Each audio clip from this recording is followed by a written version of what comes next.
Hey peaches and cucumbers, welcome back to my channel, Sex with A.Nicole, and today I want to talk about sexual disorders and sexual dysfunctions that men and women do go through.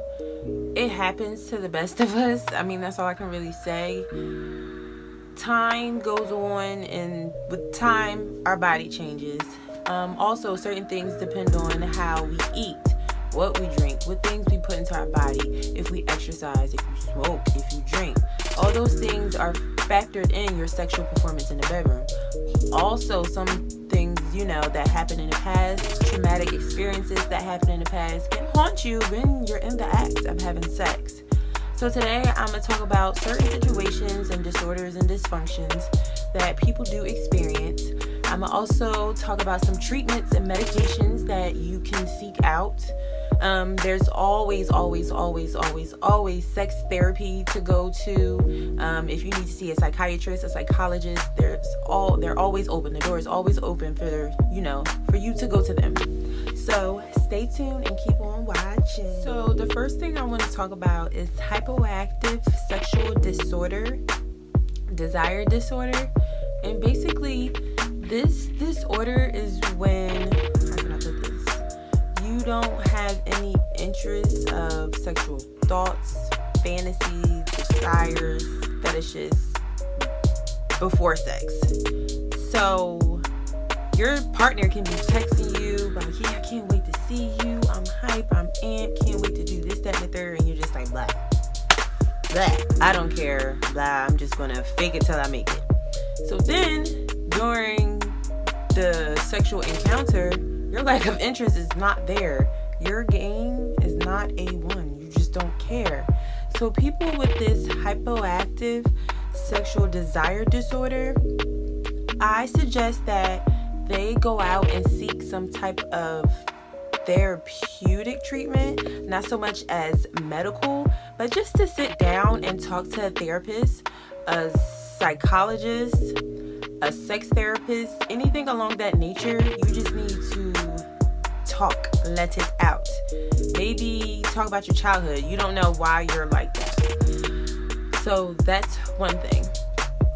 Another disorder that I kind of find hard to talk about, because I know it's hard for other people to talk about, is the sexual aversion disorder. This disorder is not normal. This is when, once again, this can occur with men or women, but more likely to be shown in women. This disorder is when people, when they think about sex, they get anxiety, panic attacks, they start to sweat, pass out, they get nervous, disgusted, it's repulsive, they don't like it. This is basically when you're a virgin and you hear about sex ed, you don't want no parts. That's basically what this is. But as an adult, I did experience this before. I had a certain situation that I got myself into. This is when I was with my boyfriend at the time, and he went flat. It just went down. I'm like, what is going on? I was so upset and disgusted with sex in general. I stopped having sex for a year. I said, fuck it, I don't want to do it anymore. It's not for me. Everybody's the same. Nobody's gonna do me right, yada yada yada. That changed.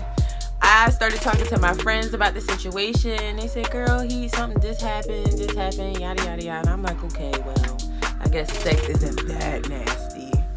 But on a serious tip, people that experience the sexual aversion disorder are basically rape victims, battered women, and just children. These are people that experience this type of disorder. You have to think about it. When you're having sex with somebody, you're letting them worship in your temple. You are opening yourself up and being vulnerable with somebody. So if you have somebody coming in, invading your space, throwing themselves and forcing themselves on you, that can become traumatizing. Very, very traumatizing. And it's not something you want to deal with. So, like I said before, people that experience this disorder the most are women who have been rape victims. They keep thinking about the past when they're in the present and in the future, and it freaks them out. They sweat, they cry, it's just bad. It's real bad. To solve this solution, proper treatment for me, I would say talk to somebody. Situations like this, you have to talk to somebody. It doesn't matter if it's a friend, a mother, a dad, anybody close to you. If it's a therapist, a hotline, you need to talk to somebody, because sex is a beautiful thing. It's so beautiful. The connection is everything. The feeling is everything. The experience is everything. So people don't need to experience a disorder like this when they don't have to. So to get on a lighter note, because that was just real heavy, the next thing I want to talk about is the female genital sexual arousal. This is sad. This is real. Why all the women gotta go through the bad stuff? This is just real sad. So this is when females, so sad, they can't get wet. There's no form of lubrication happening. It's just not, working. It's not there. And no, fellas, it's not because she's not attracted to you. She's not feeling the situation. The vibes is right. Everything is perfect. It's just the fact that her hormones and her estrogen levels are not on one accord with one another. So you have to get her there. I know for myself, I like head before I have sex. So the more I, get head, the more I'm flowing. So when you go to enter my temple, it's perfect. It's just perfect. You can actually go to a psychologist if you would like to sit down and talk. And if you feel that strongly about the situation, they can prescribe you with medication. It's estrogen therapy. And basically what this estrogen therapy is, it comes in the form of a vaginal ring, cream, a pill or a tablet. And basically what this do is it improves the vaginal tone, and it gets the blood flowing in the vagina, and your estrogen levels become heightened. So there's lubrication flowing throughout your vagina. That's basically all that is. I would rather you just do it the old-fashioned way and eat my Gina. The next thing I want to talk about, this is another sad thing for females, is the female orgasmic disorder. Basically, it's what it is. Some females never had an orgasm a day in their life. I'm not even going to lie. I just recently had my first orgasm a year ago. It's very, very sad. And it's not because men don't know what they're doing. Females really just can't orgasm. There has been a study proving that about 5 to 10% of women that are, having sex a lot never had an orgasm. It's very sad that we go through this, but the only way that it's going to get better and you have that perfect orgasm, you have to masturbate.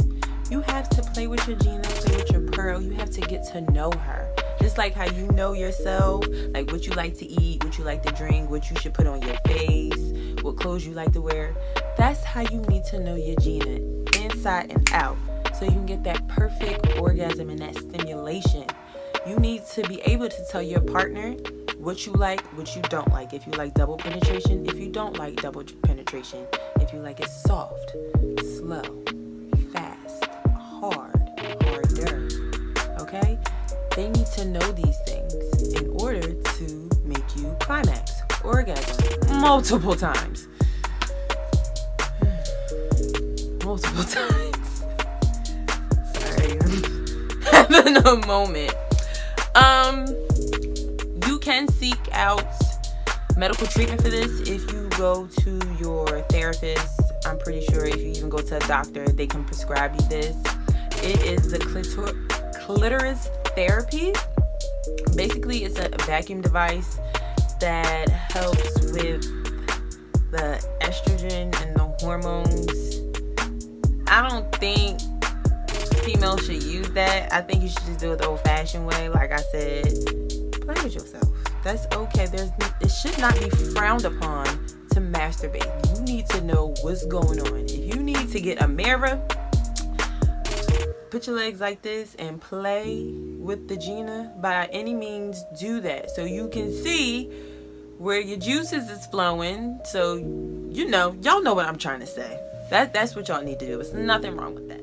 So the last disorder I want to talk about for women is the pelvic pain penetration disorder. I know we've all been there before. All females have been in this situation where the guy goes to put it in and it hurts. It feels like sandpaper. It hurts. It just doesn't feel good. That's because there's no lubrication happening. You're not wet. You're not excited. You're not stimulated. Nothing's going on down there but thrusting. That's not what sex is about. Your juices need to be flowing. The lubrication and the glands have to be on one accord and connected. How this disorder can happen is a variety of factors. There's loss of lubrication. There's no sexual desire. There's just nothing there. So in order for you to get this together, you have to go talk to somebody. You can use lubrication, but the only thing with this is if you use lubrication, the feeling is only going to last for a certain amount of time, i.e. the instructions says that on the back. It doesn't last, like the sensation doesn't last that long. You will go back to pain and sandpaper. Nobody wants to feel that. You want to feel excitement and pleasure. That's what you want to feel when you're having sex. Not acid in your vagina. That's basically all I have. There is no treatment for the last thing I just named. Basically, when you're having sex with your female, go down on her. It ain't nothing wrong with eating the nazi twazi. It's nothing wrong with eating the peach. It's nothing wrong with eating the Gina. It's nothing wrong with it. You have to do it. Fill her up. Beam her up, Scotty. Buy peaches and cucumbers. Stay tuned for my male dysfunction disorders and see what they working with. We got more disorders than them. That's crazy. Ain't that jacked up? I hope you guys enjoyed this segment on female disorders. Stick around for part 2 and figure out what the guys actually go through.